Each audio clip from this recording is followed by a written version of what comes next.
What's up, guys? Welcome to How to Play Ivan's Gambit 101.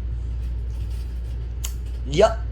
If you just clicked on this video and be like, what is the Ivan's Gambit?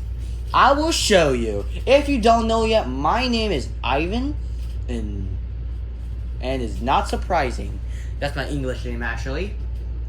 I am. I do have another name. It's Chinese. Yes, I am Chinese. There, you learn a new fact. My profile, my chess icon profile does have an American flag because I do live in America. You can tell I'm speaking English, speaking Americanese, which is not a real language. Basically English, but yeah, same thing. Anyways, let's start off with. Let's see what is the Ivan's Gambit is. It starts with E4, E5, knight F3, knight F6. They play the 3 knights, and if you don't like this, you're like, oh man, I wish I played the Stafford. I wanted them to take my pawn and play Stafford Gambit. If you don't know what the Stafford Gambit is, it's opponent takes pawn, and you develop your knight. You know, attacking their knight, offering trade, takes, and the Stafford Gambit basically you sack the pawn because they can defend this E pawn. You know, well. But yes, they win a pawn, but you have your bishop out. Okay. Oh my gosh! Hold on. My bad. Okay. My bad. All the pieces just fell. You can skip forward the video, but it's by accident and dropped it.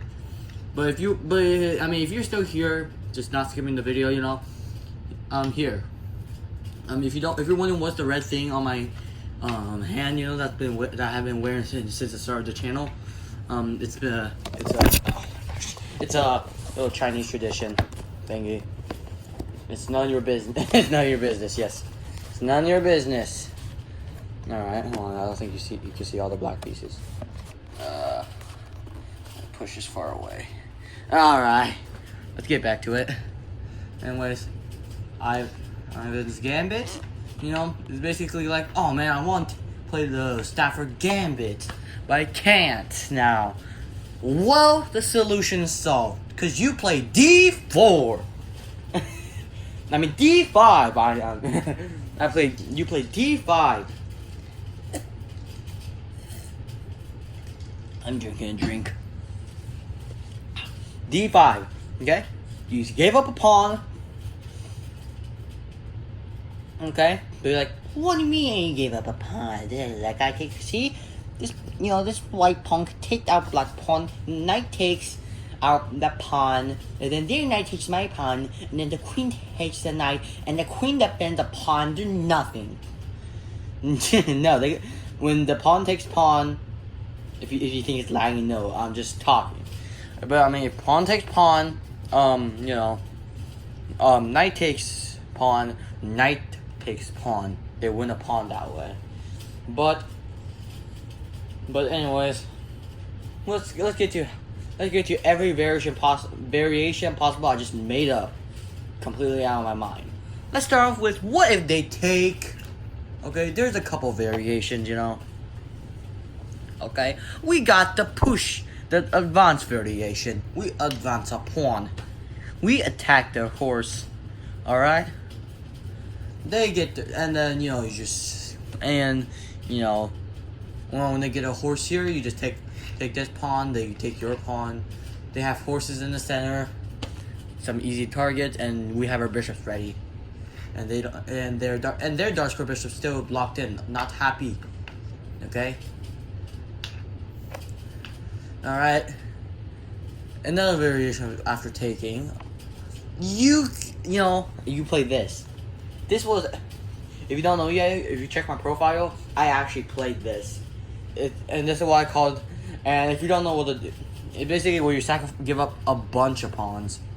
No, like 4 pawns for 1. Takes bishop, knight takes pawn. Castle, and this is like the main line. This is like the main line of this variation.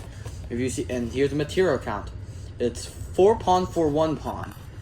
but we get the beautiful development. Our bishops happy. Our bishops happy, you know. They're on the on perspective diagonal, chopping the king side. Our king side horse is ready. Our queen side horse is not ready yet, but it will be ready. The main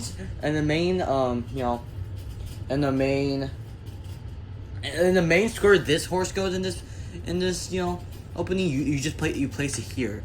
This is a normal square. It's just right there because you don't want block her light to her bishop. You don't want to make it unhappy.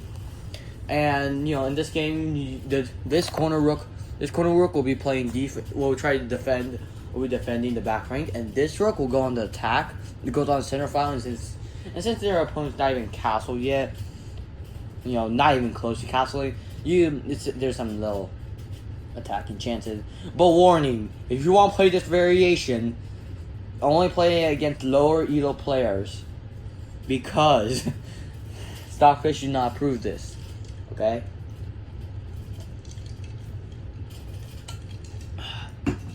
Anyways, next. Anyways, I mean, I can make up a game if you want by playing this opening, or I could just play against my brother, my little brother, my younger brother. Anyways, next variation in it. The pieces are flying everywhere today.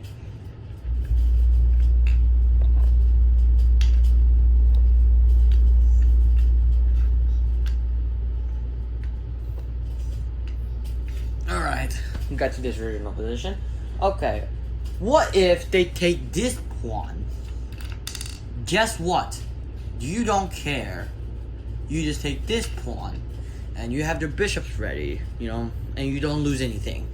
Okay, and if I had to name it, I'll call it the Ivan's Gambit, not accepted. And there's also a counter gambit I made up a long time ago.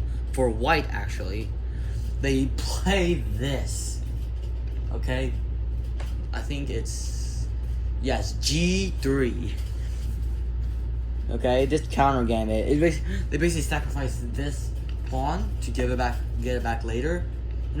After this, they try white will try to win it back. You'll defend it with the bishop. They'll bring their bishop out and attack that pawn again, and there's no easy way to defend it. If queen here, if queen there, I don't know.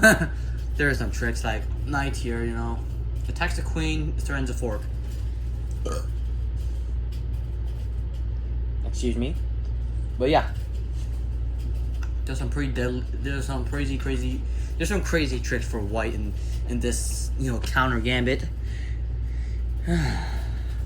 All right.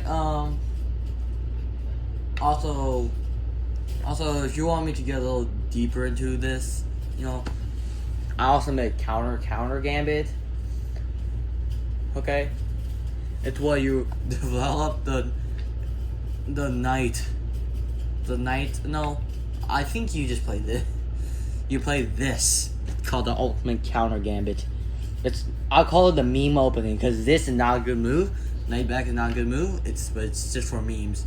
If you want to play it, oh my gosh, if you want to play it, you play it, and you might lose. Unless you're playing against a friend that haven't played chess before and just their first time playing, What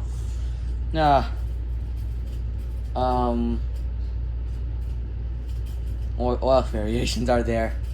Again, everything is just every video I make is just go with the flow,